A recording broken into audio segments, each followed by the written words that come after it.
Hey, what's up, guys? Kebino here. It's time for another story. Just thought of this one today that I felt like it was very appropriate to put on this channel. It's very, I was a bad kid.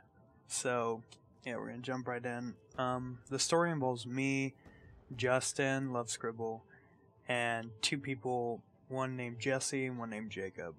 It was over summer, and we were all skateboarding. Justin got a ride from his mom. We were in the 7th grade, so about 13 years old. Justin got a ride from his mom. Jacob and Jesse were next door neighbors, and I was there. I don't remember how I got there, but I was there. Jacob was he had a very bad temper. So when we were skateboarding, I remember he like fell and like hit his head, and he got pissed. He was one of those people that for the rest of the day he was going to be mad just because he fell. So he was pissed, and we go back to the house later on, and he's like, I got a freaking headache, dude. Do you have any freaking Tylenol or something to get rid of this headache? And Jesse's like, yeah, okay, sure, dude, whatever. And he gives him Tylenol, but we didn't know it was like Tylenol PM. So we gave it to him, and he took it or whatever, and he fell asleep. He didn't fall asleep instantly, but he fell asleep way before any of us. But I think it was just like a placebo type thing. Like he knew he took Tylenol PM, so he's like, oh, I'm so tired, because I don't think that shit really works. But so yeah, so he falls asleep. So it's me, Jesse, and Justin. We're at Jesse's house, and we're pretty bored. So we decide to, mind you, I was a bad kid, like I said, and Justin was a good kid, but he hung out with bad kids, so he was a bad kid. Jesse was a bad kid. And so we were like, let's go through Jacob's phone. It was around that time. I went to a pretty wealthy, I'm not wealthy. I went to a pretty wealthy high school, though. Well, middle school at the time. And so, everyone had cool-ass cell phones and whatnot. So we're like, let's go through his cell phone. And earlier in the day, Jacob had taken a shower. And, well, that doesn't sound weird, but, it was going up to the point. He took a shower, and we were looking through his pictures, and he just had these dick pics. And they were of that day because there was like the bathroom floor was in the picture. Like he took dick pics that day. And it sounds weird now I think about it, but we were just looking at it, we're just like, dude, why the hell did he take dick pics?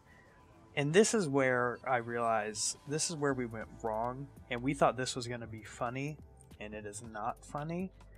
So we're laughing. We're like, dude, he took dick pics. Look at his dick. We think it's hilarious. We're 13. We think it's fucking funny.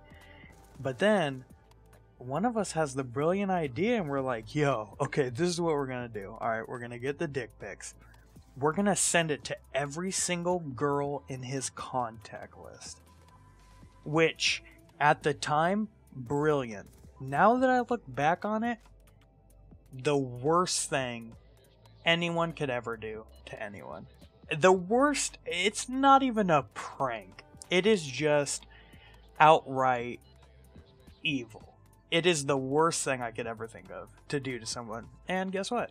We did it. So we went through his phone. He was, decently popular. There was just every single girl. Some of them could have been his family members. We don't even know. If it looked like a girl's name, his dick was getting sent to them. And we did it. We sent a dick to every single one of them. And we kind of forgot about it. Like, it was that minuscule to us. We didn't realize how big it was that we just kind of forgot about it, went along our day, thought it was funny that we saw his dick, so on and so forth. So we wake up the next morning, a normal day, until I think Jacob went home. I think he either found out or he just went home. And I get a call on my cell phone, and it's a girl, we'll call her Katie. And we'll call her Katie because her name was Katie. And I get a call from her. I'm 13, I got a cell phone, but it's like shitty compared to everyone else's. And I get a call, and I'm like, yeah, what's up? And just some man on the phone. And he's like, yeah, we've been talking to Jacob. My daughter received a picture of, a boy's genitalia. Probably didn't say that, but it's funny though. And, so yeah, what the heck is going on? He's saying he didn't send it, that you guys actually sent it. He's saying it's not any part of him, but, you guys pulling a prank on him, and you're sending pictures like this to my daughter, and he's going off. And I'm like, this is when I realized I was a bad kid, is because I went, what are you talking about? And it came so natural. Like, it wasn't even like, I didn't panic. Nothing I just went, dude, what are you talking about? I didn't do anything. And he's like, I could get the cops involved. And I'm like, okay, like, that's how bad I was. And I was like, okay, do it. Like, get the cops involved. Even though, looking back, if the cops were involved, I'd be screwed. There's no way I could lie to a cop. But I could easily, for some reason, lie to this man. So I was like, okay, get the cops involved. And so, by the end of the conversation, by the end of him, like, interrogating me or whatever, he's like, I need your parents' number. And I was like, okay. So I gave him my mom's number. And he got Justin's parents' number, which was a mistake. And so on and so forth.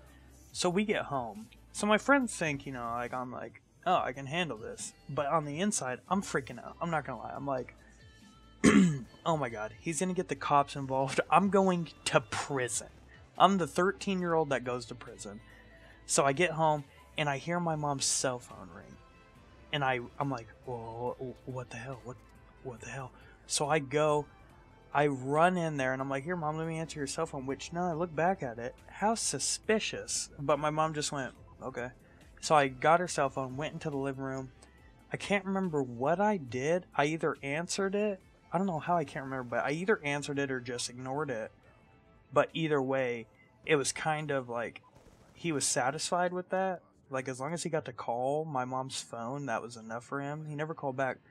But he did call Justin's parents, and they answered. And I'm pretty sure since that day, until about now that we're adults, they've been pretty skeptical about me hanging out with him. Because they're like, oh, he's the guy that sends dicks to people. But in all reality, everything panned out. Everything was alright, so we thought. So we're all at my house. I think it's me, Jesse, and Justin. Maybe just me and Jesse. Maybe just me and Justin. I know who knows. I think it's actually just me and Jesse, which is weird. But I get a call from Jacob, the boy who we have sent his penis out to everybody. So he calls me, and he's freaking out. He's like crying. He's like, dude, I'm going to freaking juvie because of you guys.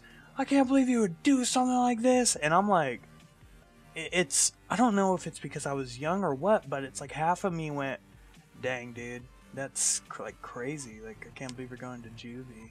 Like, I didn't even register yet that if somehow he was going to juvie, it was my fault. But he never went. No one ever got in trouble. Pretty sure Katie could never see us again. And yeah, moral of the story, don't leave your phone out. Don't take dick pics. That's the moral of the story, okay, guys? Do not take any dick pics.